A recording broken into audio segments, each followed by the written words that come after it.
شوال کے 6 روزے، رمضان کے بعد بھی برکتیں ہی برکتیں۔ السلام علیکم ورحمۃ اللہ وبرکاتہ۔ رمضان کی پرنور راتیں، سحری و افطار کی رونقیں، تراویح کی برکتیں اور رحمتوں کی بارش۔ کیا ہم چاہتے ہیں کہ یہ سب کچھ بس رمضان کے ساتھ ختم ہو جائے، یا پھر ہم یہ چاہتے ہیں کہ یہ برکتیں ہمارے ساتھ مسلسل جڑی رہیں؟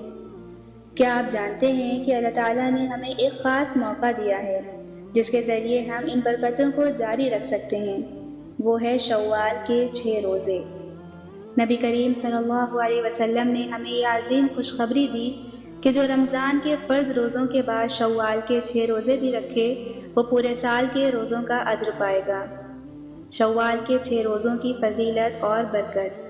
صحیح مسلم کی روایت ہے، نبی کریم صلی اللہ علیہ وسلم نے فرمایا، جس نے رمضان کے روزے رکھے اور اس کے بعد شوال کے 6 روزے رکھے تو وہ ایسا ہے جیسے اس نے پورے سال کے روزے رکھے۔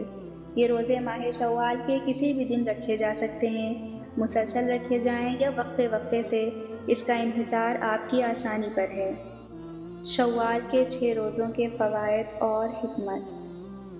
رمضان کے بعد عبادت کا تسلسل برقرار رہتا ہے، نیکیوں میں اضافہ ہوتا ہے اور گناہوں کی معافی ملتی ہے، جسم اور روح کی طہارت میں مدد ملتی ہے، اللہ کی محبت اور قربت حاصل ہوتی ہے۔ شوال کے 6 روزے اور اپنی عید کا تصور۔ بعض لوگ یہ سمجھتے ہیں کہ شوال کے 6 روزے مکمل کرنے کے بعد ایک اور عید منانی چاہیے، لیکن ایسا کوئی شرعی حکم موجود نہیں۔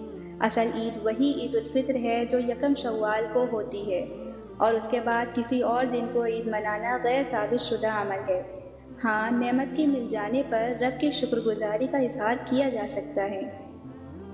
تو شوال کے 6 روزے رکھنے کی نیت کریں، اس پیغام کو دوسروں تک پہنچائیں، اس ویڈیو کو شیئر کریں تاکہ مزید لوگ اس نیکی میں شریک ہو سکیں۔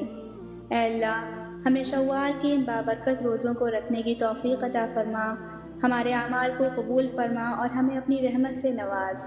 آمین ثم آمین۔ السلام علیکم ورحمۃ اللہ۔